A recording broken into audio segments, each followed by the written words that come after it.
Hello, I'm Simon Dudley, and this presentation is an overview of the video conferencing market. So, very interested in your feedback. You can see my contact details there, and let's get into it.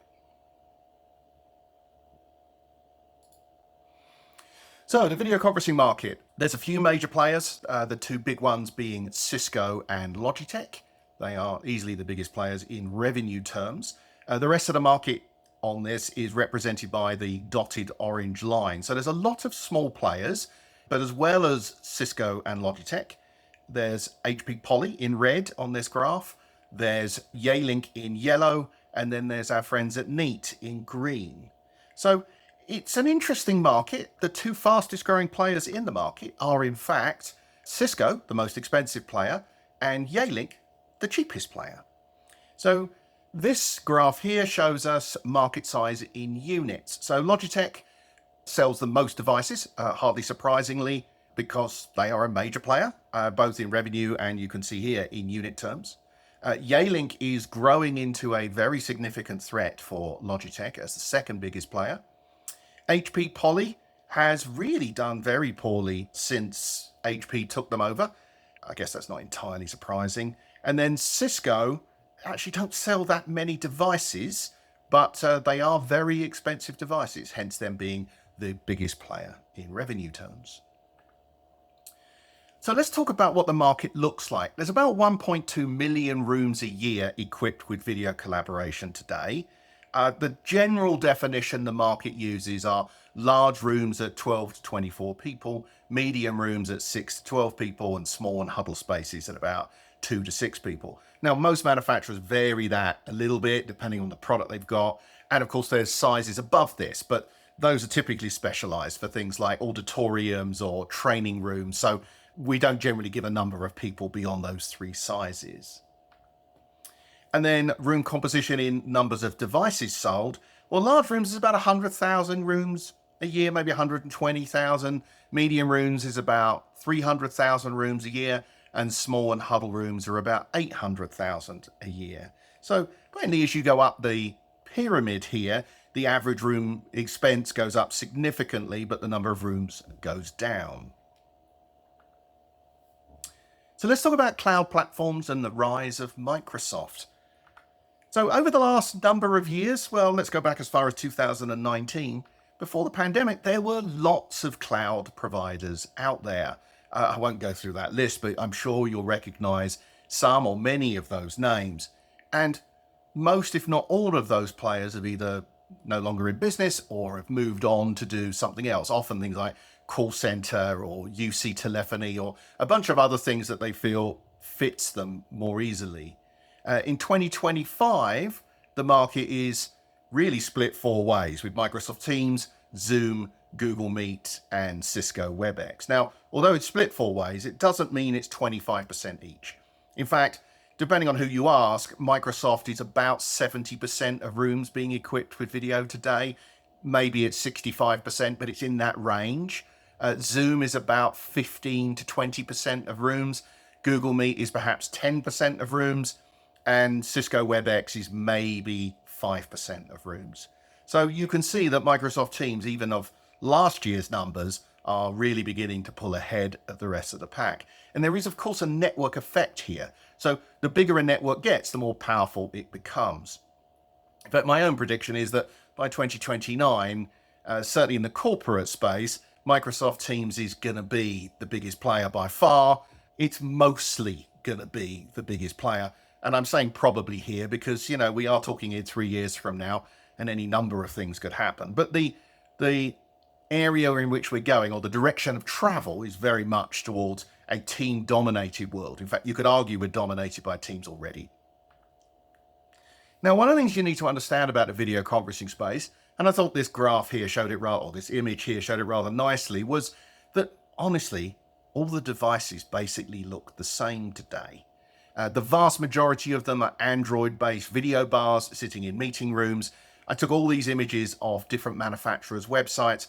Now, I've been in the video conferencing space for a very long time, and I can't tell you which manufacturer built each one of these. In fact, all the images make it look like they're selling furniture, not video collab. So from a product point of view, we're in a world where the vast majority of the products look pretty much identical. One way of thinking about that is, right, well, we need to have the most microphones or the loudest speakers or the best camera. And certainly those things matter. But actually clients are looking for rather more in the modern environment than they are just simply a video bar, particularly on the grounds that Microsoft Teams is making all of these devices look very, very similar. Think of laptops in the early 2000s. They all basically started looking identical, and you started buying those products on a different set of criteria than simply the product itself. And that is definitely the way the video collab market is going. So the success criteria are changing.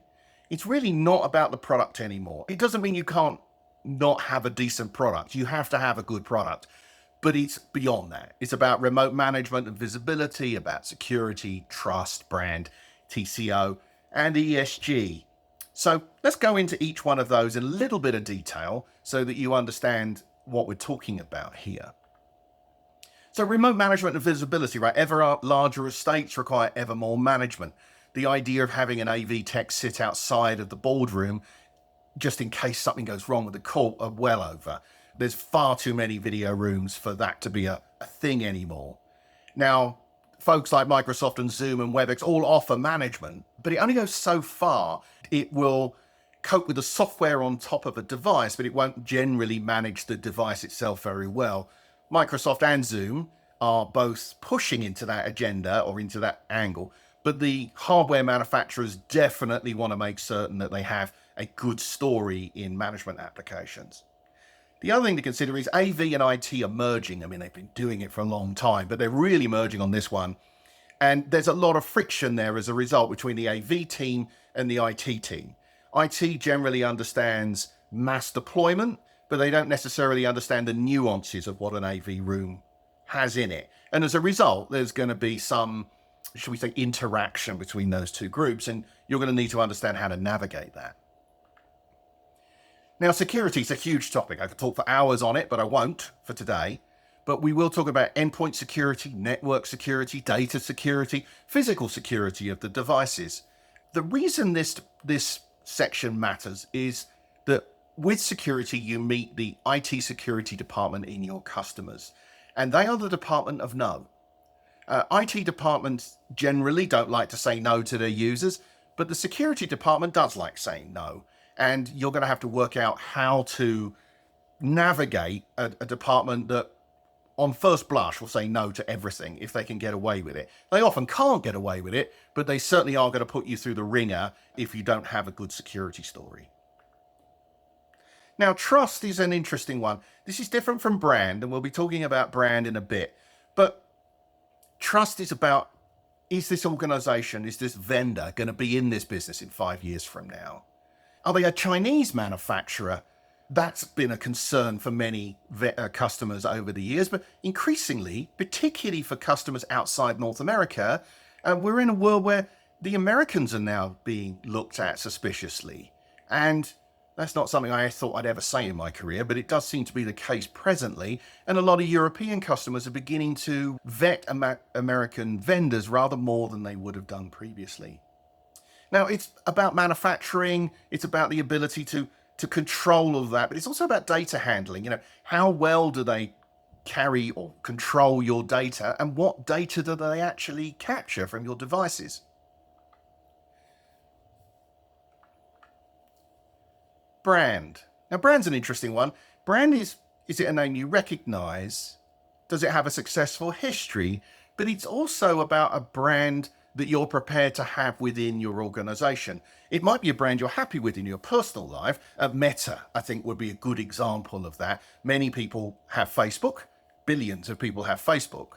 And they're quite comfortable with Facebook, but they probably wouldn't put their business on a Facebook portal. In fact, Facebook tried that and it failed horribly. And I think it was because the brand didn't translate into being a B2B play. With your kids' photographs, it's fine. With your business data, not so much. And that's something that we need to consider when talking about our competition.